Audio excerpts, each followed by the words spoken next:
kan Romo mengatakan bahwa Lampur itu kan pasukan gaib dari Kanjeng Ratu Kidul. Nah, tujuannya apa Romo dari Kanjeng Ratu Kidul itu sehingga dia menurunkan Lampurnya? Tujuannya tidak lain adalah menambah pasukan. Jadi seperti di alam nyata ini yang dijadikan pasukan makhluk halus adalah roh halus atau arwah yang belum diterima. Namun pada saat masa hukuman ini sudah berakhir, maka lepaslah sang sukma ini menuju ke Darul Jannah atau surga Allah. Nah, hingga akhirnya yang ada di lingkup alam gaib tersebut kan berkurang, maka dia pun mengambil secara paksa orang-orang yang memang dibutuhkan. Nah, orang yang dibutuhkan adalah ya seperti yang kita sebutkan itu, tentang kebaikan kejelekan manusia kita tidak tahu. Ya intinya yang diambil adalah orang yang pada saat itu sedang kosong batinnya, kosong pikirannya, terlepas dia dalam perilaku sehari-hari ini orang baik atau orang buruk. Di beberapa daerah Romo yang akhir-akhir ini lagi rame itu kan yang bisa dibilang itu kejadian aneh. Pintu rumah diketuk orang tengah malam, tapi tidak ada orang.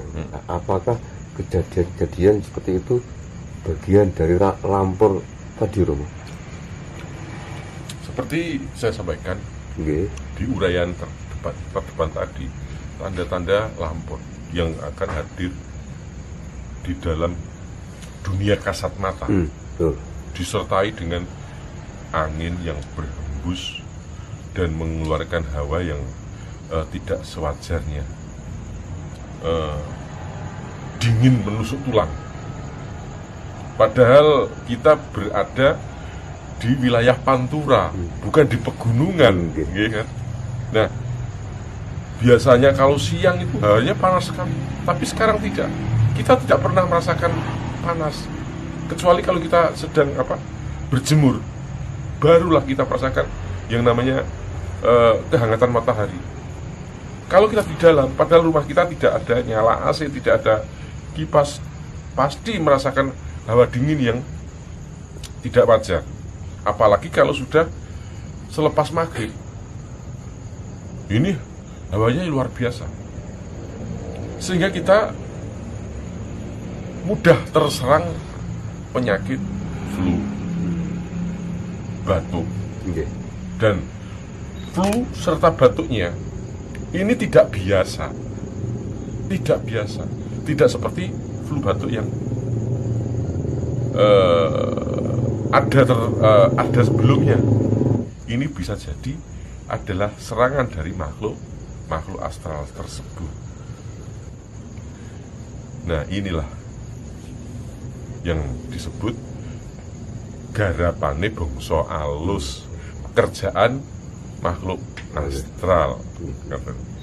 Maka kalau untuk yang varian yang jenis garapane makhluk astral ini, penangkalnya apa? Maka kita sekarang ini juga harus maju loro. Kita berhadapan dengan dua keadaan yang sangat membahayakan diri kita. Yang satu melawan virus, yang satu melawan makhluk halus. Betul. Ya. Apakah hanya di Pulau Jawa saja yang terjadi seperti ini, atau di daerah-daerah juga ada kejadian yang seperti ini yang intinya bisa dikatakan itu Lampur? Makhluk halus itu laksana angin. Jadi laksana angin serta dan debu. dia akan terbang sesuai dengan arah mata angin, ke selatan, ke timur, ke barat, serta ke utara. Namun dia akan bertumpu pada satu titik, yaitu kerajaan besar pantai selatan. Sedangkan Lampor ini akan lewat udara dan juga air.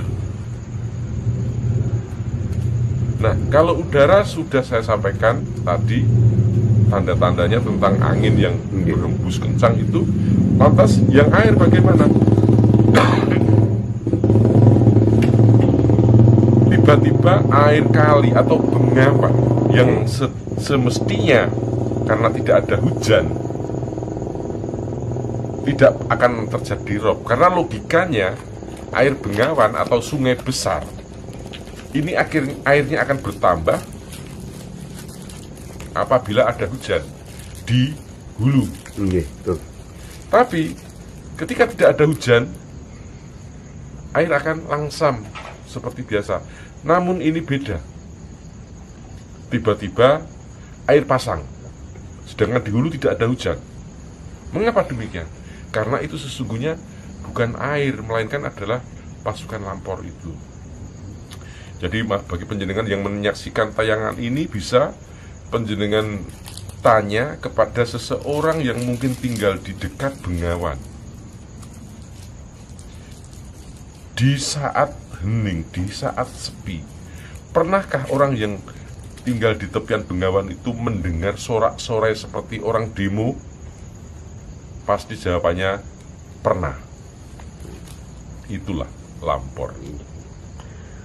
Terus ini Romo, Lampor itu kan pasukan dari Kanjeng Ratu Kidul. Nah, untuk masa selanjutnya itu apakah nanti ada masanya, misalnya berapa tahun sekali gitu, pasti ada. Itu gimana Romo penjelasannya? Jadi bagi penjenengan dan juga sobat-sobat subscriber yang di manapun penjenengan berada, bila penjenengan tidak memahami tentang metafisika, tidak paham tentang ilmu batin, tidak tahu tentang gaib, yang akan saya sampaikan ini namanya ilmu titen, bukan otak-atik matuk, tapi titeni. Ya. Jadi ilmu ini laksana jarum jam. Ketika jarum sudah menunjukkan sudah waktunya ke-12, maka akan menyatu di angka 12 dan seterusnya. Begitu pula titen. Jadi setiap 3 windu atau 3 windu ini akan terjadi fenomena semacam ini. Berapa tuh? Berapa windu? 3 windu. 3 windu. Ya? 3 windu. Satu windu itu ada 8 tahun. Nggih. Kalau 8 kali 3 berarti 24 tahun sekali. 24 tahun sekali akan terjadi fenomena seperti ini. Pasti loh. Pasti. Namun ada bedanya. Jika siklus yang